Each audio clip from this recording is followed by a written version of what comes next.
ఇదే అంశానికి సంబంధించి మరిన్ని అప్డేట్స్ మా ఎగ్జిక్యూటివ్ ఎడిటర్ అశోక్ లైవ్ లో జాయిన్ అవుతున్నారు మాట్లాడడానికి. అశోక్ చూస్తూ ఉన్నాం, ఒక మాట అయితే అన్నారు మొత్తం ప్రెస్ మీట్ లో కూడా.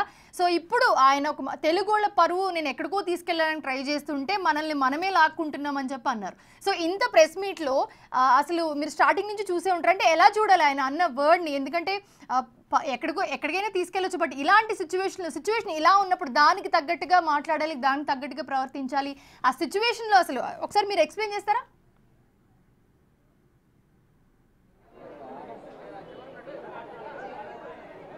ఎస్, ఇక్కడే ప్రెస్ మీట్ పెట్టారు అల్లు అర్జున్ కొద్దిసేపటి క్రితం వరకు. దాదాపు అరగంట పాటు ఆయన మీడియాతో మాట్లాడారు. మొత్తం ఎంటైర్ మీడియా దాదాపు 200 మందికి పైగా మీడియా క్రూ అంతా కూడా అల్లు అర్జున్ ప్రెస్ మీట్ కోసం వచ్చింది. మొత్తం అటు నేషనల్ మీడియాతో పాటు local media and local YouTube channels అన్నీ కలిసి దాదాపు 200 మందికి పైగా మీడియా ప్రతినిధులంతా కూడా అల్లు అర్జున్ ఏం చెప్తాడంటూ ఏకరగా వెయిట్ చేస్తూ ఇక్కడే పడిగాపులు కాసాం. దాదాపు గంట సేపు, అరగంటకు పైగా లేట్గా వచ్చిన అల్లు అర్జున్ ప్రెస్ మీట్లో ఏం చెప్పాడు అంటే అల్టిమేట్గా ఎవరికి కూడా ఏం అర్థం కాలేదు. ఇక్కడున్న జర్నలిస్టులంతా కూడా అల్లు అర్జున్తో మాట్లాడే ప్రయత్నం చేశారు, ప్రశ్నించే ప్రయత్నం చేశారు. ఎక్కడ కూడా ఏ ఒక్కదానికి ఆన్సర్ ఇవ్వలేదు. అదేమిటే లీగల్గా నాకు ప్రాబ్లం వస్తుంది, నన్ను అడగొద్దు ప్రశ్నలు అంటూ ఒక డిఫెన్స్ మోడ్లో తప్పించుకునే ప్రయత్నమే చేశారు తప్ప జరిగిన పరిణామాల్లో ఎక్కడ కూడా ఒక ప్రత్యాత్తాపం అంటారు, అది ఎక్కడ కూడా కనిపించట్లేదు. ఎంటైర్ ప్రెస్ మీట్ ద్వారా మరొక వివాదానికి తెరదీసే ప్రయత్నం చేశారు తప్ప ఎక్కడ కూడా జరిగిన దానికి నేను బాధపడుతున్నానని చెప్పే ప్రయత్నం ఎక్కడ కూడా లేదు. కేవలం పదే పదే ఒకే మాట రిపీట్ చేసుకుంటూ వచ్చారు. నేను బాధపడుతున్నాను, నేను నా మీద ఫాల్స్ ఎలిగేషన్ చేశారు, క్యారెక్టర్ అసాసినేషన్ చేశారు, బ్లేమ్ చేశారు, ఫాల్స్ ఇన్ఫర్మేషన్తో మాట్లాడారు అంటూ ఏకంగా ఒక రాష్ట్ర సీఎం అసెంబ్లీ సాక్షిగా చేసిన ప్రకటనని తప్పుపట్టే ప్రయత్నం చేశారు. సింపుల్గా చెప్పాలంటే ఎంటైర్ ప్రెస్ మీట్లో అర్థమైన బాటం లైన్ ఏంటంటే సీఎం రేవంత్ రెడ్డి గారు అసెంబ్లీలో చెప్పిన మాటలన్నీ అవాస్తవం, ఆయన ఫాల్స్ ఇన్ఫర్మేషన్తో మాట్లాడారంటూ కామెంట్ చేశారు తప్ప ఎక్కడా కూడా ఒక బాబు ప్రాణాలతో అక్కడ మృత్యువుతో పోరాడుతూ ఉన్నాడు, ఒక ప్రాణం పోయింది, కానీ ఆ బాధ ఎక్కడ కూడా కనిపించిన విధంగా వాళ్ళ ప్రెస్ మీట్లో కనీసం మీడియా వాళ్ళు అడుగుతూ ఉంటే కూడా దండం పెట్టి లేచి వెళ్ళిపోయారు తప్ప ఎక్కడ సమాధానం ఇచ్చే ప్రయత్నం చేయలేదు. పదే ఒకే మాట ఫాల్స్ ఇన్ఫర్మేషన్తో. అంటే ఎక్కడ ఏమైందంటే ఒక రాష్ట్ర ప్రభుత్వాన్ని బ్లేమ్ చేసినట్టు అవుతుంది, ఒక ముఖ్యమంత్రిని బ్లేమ్ చేసినట్టు అవుతుంది. ఎందుకంటే సాక్షాత్ ఒక అరగంట సేపు రాష్ట్ర ముఖ్యమంత్రి రేవంత్ రెడ్డి అసెంబ్లీలో ఈ ప్రకటన చేశారు. అంటే ఆయనకి రాష్ట్ర డీజీపీ నుంచి, ఇంటెలిజెన్స్ నుంచి, ఇతర పోలీసు ఉన్నతాధికారులు అందరి నుంచి కూడా రిపోర్ట్ వస్తుంది. ఆ నోట్ను బట్టి ఆయన కామెంట్ చేస్తారు. ఆ రోజు సంధ్యా థియేటర్ దగ్గర డ్యూటీలో ఉన్న పోలీస్ ఆఫీసర్లు ఎవరు, ఆయన దగ్గరికి థియేటర్ లోపలికి వెళ్ళిన ఏసీపీ ఎవరు, ఆయన దగ్గరికి థియేటర్లోకి వెళ్ళిన డీసీపీ ఎవరు, వీళ్ళందరి దగ్గర నుంచి కూడా వివరణ అంతా కూడా తీసుకుని ఆ నోట్ ఒకటి తయారు చేసి అది సీఎం అసెంబ్లీలో మాట్లాడటానికి ఆ నోట్ ఇస్తారు. ఆ నోట్నే ముఖ్యమంత్రి అసెంబ్లీలో చెప్తారు. అంతే తప్ప అల్లాటప్పగా అప్పటికప్పుడు తోచినట్టుగా ఏదో కామెంట్ ముఖ్యమంత్రి చేయరు. అది కూడా అసెంబ్లీ సాక్షిగా ముఖ్యమంత్రి రేవంత్ రెడ్డి ఈ అలిగేషన్స్ అన్నీ కూడా చేశారు. ఈ స్టేట్మెంట్ అనేది ఇచ్చారు. ఇక్కడ అలిగేషన్స్ అనకూడదు, ఈ స్టేట్మెంట్ ఇచ్చారు. ఆ రోజు వాట్ ఏం జరిగింది, అల్లు అర్జున్ నెగ్లిజెన్సీ ఏంటి, తప్పు ఏం జరిగింది, ప్రాణం ఎందుకు పోయింది, ఇంకో ప్రాణం ఎందుకు హాస్పిటల్లో కొట్టుమిట్టాడాల్సి వస్తుంది అంటూ ఒక వార్నింగ్ ఇచ్చే ప్రయత్నం చేశారు, ఒక సజెషన్ ఇచ్చే ప్రయత్నం చేశారు. ఇంత నిర్లక్ష్యం మొత్తాన్ని ఎత్తి చూపించే ప్రయత్నం చేశారు. అయితే ఇప్పుడు ప్రెస్ మీట్లో ఒకవేళ అల్లు అర్జున్ వేరే విధంగా మాట్లాడుంటే పాజిటివ్గా జనాల్లోకి పోయి ఉండేదేమో, కానీ తనకు జరిగిన డ్యామేజ్ మొత్తాన్ని తుడుచుకునే క్రమంలో అసెంబ్లీని కూడా తప్పుపట్టే ప్రయత్నంలో ఇవాళ ప్రెస్ మీట్ పెట్టారా అన్నట్టుగా ఉంది. అసెంబ్లీ సాక్షిగా ముఖ్యమంత్రి ఇచ్చిన స్టేట్మెంట్ని ఆయన తప్పుపట్టే విధానం ఎంటైర్ ప్రెస్ మీట్లో ఎవరికేం అర్థం కాల. ఒకే మాట, నన్ను false information, character assassination, blame చేస్తున్నారు. అంటే ఎవరు బ్లేమ్ చేశారు? నీ మీద స్టేట్మెంట్ ఇచ్చింది సాక్షాత్తు ఒక ముఖ్యమంత్రి. ఆ విషయం తెలుసా లేదా? కనీసం ముఖ్యమంత్రి అసెంబ్లీలో మాట్లాడింది అల్లు అర్జున్ కనీసం చూసన్న ప్రెస్ మీట్కి వచ్చాడా, లేకపోతే పక్కన ఉన్న వాళ్ళు ఏదో నోట్ ప్యాడ్ మీద రాసిచ్చింది ఇక్కడ వచ్చి చదివే ప్రయత్నం చేశారు. అంతేకాకుండా పక్కన లాయర్ని కూర్చోబెట్టుకున్నారు. లాయర్ ఈ పాయింట్ చెప్పు అంటే ఆ పాయింట్ని చెప్తూ ఉన్నారు తప్ప అసలు కనీసం సీఎం రేవంత్ రెడ్డి అసెంబ్లీలో ఏ స్టేట్మెంట్ ఇచ్చారో కూడా అల్లు అర్జున్ చూడలేదు అనేది దీన్ని బట్టి స్పష్టంగా అర్థమవుతుంది. ఒకవేళ అసలు స్టేట్మెంట్ ఇచ్చింది ఎవరో కూడా ఆయనకి తెలుసో లేదో కూడా డౌట్గానే ఉంది. కేవలం ఇచ్చింది ఏంటంటే ఎవరో ఇచ్చిన పాయింట్లు 2-3 నోట్ ప్యాడ్లో రాసుకుని వచ్చేసి వాటిని తెలుగులోను ఇంగ్లీష్లోను అరగంట పాటు చెప్పే ప్రయత్నమే చేసుకున్నారు తప్ప కేవలం నా తప్పేం లేదు, నేను ధర్మాత్ముడి పుణ్యాత్ముడి, నేను ఏ పాపం మెరగను, అమాయకుడిని అని చెప్పుకునే ప్రయత్నం చేస్తారు తప్ప ఎక్కడా కూడా ఒక ప్రాణం పోయింది అయ్యో అన్నది కానీ ఆ రోజు ఏం జరిగిందని చెప్పే ప్రయత్నం కానీ ఎక్కడ కూడా అల్లు అర్జున్ చేసినట్టుగా ఈ ప్రెస్ మీట్లో కనిపించలేదు. అలాగే ప్రెస్ మీట్లో సీనియర్ జర్నలిస్టులు అంతా కూడా వచ్చారు, చాలామంది సీనియర్లు ఉన్నారు.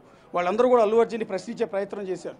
ఏ ఒక్కరికి కూడా ఆన్సర్ ఇవ్వలేదు, ఏ ఒక్కరికి కూడా ఆన్సర్ ఇవ్వలేదు. అదేమంటే ప్రతి ఒక్కరికి దండం పెట్టేసి నేను లీగల్గా ప్రాబ్లమ్స్ ఉంటాయి నాకు, నేను మాట్లాడకూడదని వెళ్ళిపోయారు. లీగల్గా ప్రాబ్లమ్స్ ఉంటే పక్కన లాయర్ను కూర్చోబెట్టుకు అసలు ప్రెస్ మీటే పెట్టకూడదు. అసెంబ్లీలో ఒక ముఖ్యమంత్రి ఇచ్చిన స్టేట్మెంట్ మీద కనీసం ప్రెస్ మీట్ కూడా పెట్టకూడదు. ఆ ప్రెస్ మీట్ పెట్టి ఎవరో ఏదో ప్రశ్నలు అడిగితే దానిలో మళ్ళీ నేను లూజ్ స్టాక్ అయితే, నేనేమన్నా టంగ్ స్లిప్ అయితే అది ఇంకా లీగల్ ప్రాబ్లమ్స్కి దారితీస్తాయంటూ ఇంకోటి చెప్పుకునే ప్రయత్నం చేశారు. ఎంటైర్ ప్రెస్ మీట్ అంతా కూడా టెన్షన్ పడిపోతూ హడావుడిగా హరీబరీగా ఎవరో రాసి ఇచ్చిన 4 పాయింట్లు చదవటం తప్ప ప్రెస్ మీట్లో ఏం మాట్లాడాలన్నది కూడా అల్లు అర్జున్కి తెలియదు. కనీసం ఆయన ఎవరో పక్కన ఉన్న వాళ్ళు కూడా సరిగా చెప్పే ప్రయత్నం కూడా చేయలేదనే దీన్ని బట్టి స్పష్టంగా అర్థమవుతుంది. క్లియర్గా అక్కడ అడిగే ప్రయత్నం చేశాం, మీరు ఎవరిని బ్లేమ్ చేస్తున్నారు, ఎవరు ఫాల్స్ ఇన్ఫర్మేషన్తో స్టేట్మెంట్ ఇస్తున్నారు, నా క్యారెక్టర్ అసోసియేషన్ చేస్తున్నారని పదే చెప్తున్నారు కదా.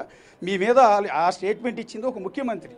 అలాగే ఒక ఎంఐఎం పార్టీలో ఒక సీనియర్ ఎమ్మెల్యేగా ఉన్న అక్బరుద్దీన్ ఓవైసీ ఈ పాయింట్ రైజ్ చేశారు. యాక్చువల్ వాస్తవానికి రేవంత్ రెడ్డి అసలు ఈ పాయింట్ రైజ్ చేయలే. మొట్టమొదట ఆ ప్రశ్న అడిగింది అక్బరుద్దీన్ ఓవైసీ. ఈ పాయింట్ గుర్తుపెట్టుకోవాలి. కనీసం ఆ సంగతి అల్లు అర్జున్ కానీ అల్లు అర్జున్ టీముకి కానీ తెలుసా లేదా అన్నది డౌటే. ఎందుకంటే ఎవరో ఒక ప్రశ్న అడగగానే అల్లు అర్జున్కి సంబంధించిన ఒక వ్యక్తి మీడియా ప్రతినిధుల దగ్గరికి వచ్చి, బహుశా ఆయన ప్రొడ్యూసర్ ఎస్కే అని అనుకుంటాను, ఎస్కే అని అంటూ ఉంటారు. ఈ మధ్య రీసెంట్గా ఓ బేబీ లాంటి సినిమాలు ఏవో తీసినట్టున్నాడు ఆయన వచ్చేసి మీరు ఈ ప్రశ్న ఎందుకు అడుగుతున్నారు అంటే ముఖ్యమంత్రిని బ్లేమ్ చేసినట్ట, ఈ ప్రశ్న ఎందుకు ఇది అడగొద్దు అంటూ ఈ విధంగా చెప్పుకునే ప్రయత్నం చేస్తున్నారు. అంటే కనీసం ప్రిపేర్ అయ్యి రాలేదు, చెప్పే ప్రయత్నం చేయలేదు, ఒక పశ్చాత్తాపం అనేది ఎక్కడా కూడా కనిపించట్లేదు. ఇది కేవలం ఏంటంటే నా మీద వాళ్ళకి అలిగేషన్ వచ్చింది కాబట్టి డ్యామేజ్ అవుతుంది కాబట్టి సొసైటీలో దాన్ని ఏదో రకంగా తిప్పికొట్టాలన్న ఉద్దేశంతో 4 పాయింట్లు రాసుకొచ్చి ఇక్కడ చదివారు తప్ప అసలు వాస్తవానికి జరిగింది అసెంబ్లీలో అక్బరుద్దీన్ ఓవైసీ పాయింట్ రైజ్ చేశారు. ఆయన రైజ్ చేసిన పాయింట్ ఏంటంటే ఇక్కడ సంధ్యా థియేటర్లో పుష్ప 2 రిలీజ్ రోజు అల్లు అర్జున్ అక్కడికి వెళ్ళినప్పుడు ఒక మహిళ బయట తొక్కిసలాటలో చచ్చిపోయింది, ఇంకో బాబు చావుబతుకులు హాస్పిటల్కి తీసుకెళ్లాడు, ఆమె చనిపోయిందన్న విషయాన్ని పోలీస్ అధికారులు లోపల చైర్లో కూర్చుని సినిమా చూస్తూ ఉన్న అల్లు అర్జున్కి చెప్పినప్పుడు ఆయన మహిళ చచ్చిపోయిందా అయితే నా సినిమా సూపర్ హిట్ అయినట్టే అని అన్నాడు అని నాకు తెలిసింది. సో ఇది కరెక్టేనా కాదా అనేది అక్బరుద్దీన్ ఓవైసీ అడిగిన ప్రశ్న.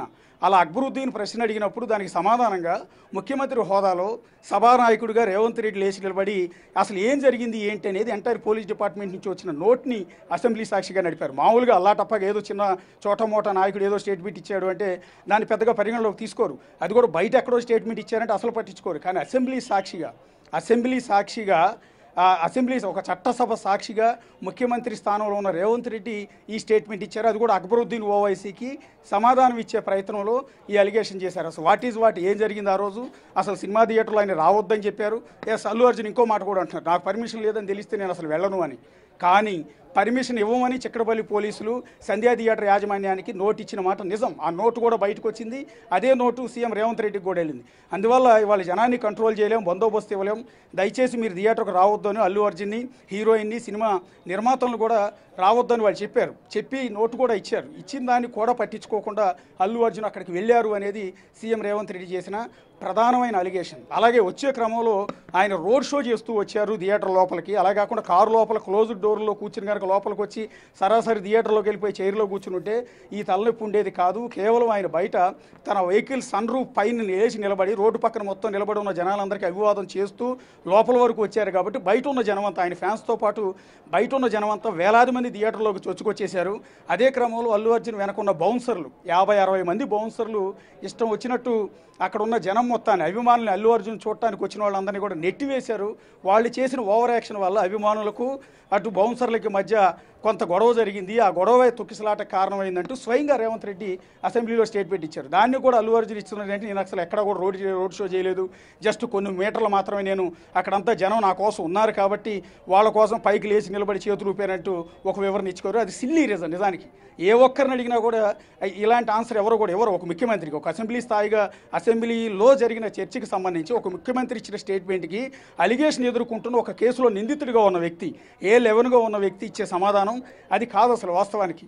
మరి తెలిసి చెప్పాడా తెలియక చెప్పాడో తెలియదు. నేను రోడ్ షో అంటే రోడ్ షో అనేది మీటర్ల, కిలోమీటర్ల, 100 మీటర్ల కాదు.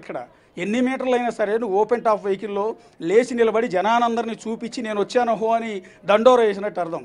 అది చూసి రోడ్డు మీద ఉన్న జనమంతా పొలమంటూ థియేటర్లోకి నేను చూడటానికి రావడం సహజం. కాబట్టి ఇంత సెలబ్రిటీ కాబట్టి, ఇంత ఫ్రేమ్ ఉన్న వ్యక్తివి కాబట్టి నువ్వు అట్లా వస్తే థియేటర్లోకి ఇంతమంది జనం వస్తారు కాబట్టి నువ్వు పర్మిషన్ లేదు అని పోలీసులు చెప్పారు. అయినా కూడా రోడ్ షో చేస్తూ లోపలికి వచ్చారు.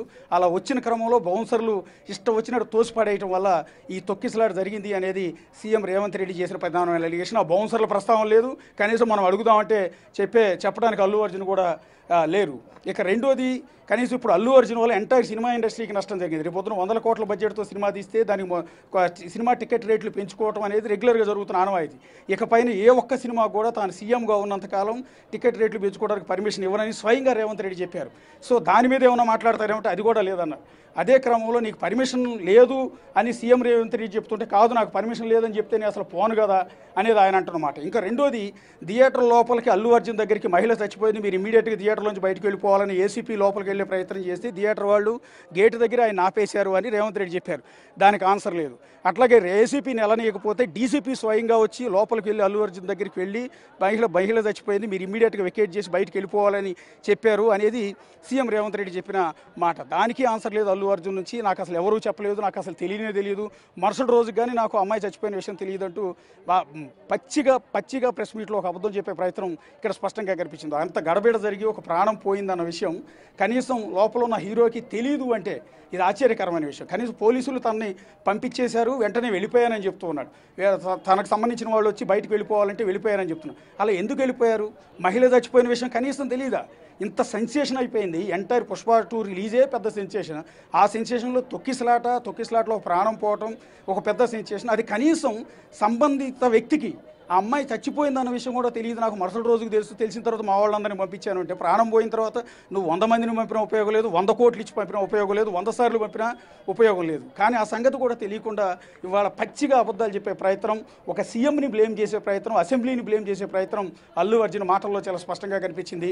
సో ఒక్క ప్రశ్న కూడా ఆయన సమాధానం ఇచ్చే ప్రయత్నం చేయలేదు. తెలుగులో చెప్పినా ఇంగ్లీష్లో చెప్పిందా పదే రాసుకొచ్చి 4 ముక్కలే రిపీటెడ్గా నేను అమాయకుడిని, నా తప్పేవి లేదు, నన్ను బ్లేమ్ చేశారు, ఫాల్స్ ఇన్ఫర్మేషన్తో మాట్లాడారు, క్యారెక్టర్ అసాసినేషన్ చేశారు, ఈ రకమైన మాటలు తప్ప ఆయన ప్రెస్ మీట్లో కొత్తగా చెప్పింది ఒక్క పాయింట్ కూడా లేదు. Right, thanks for the updates Ashok.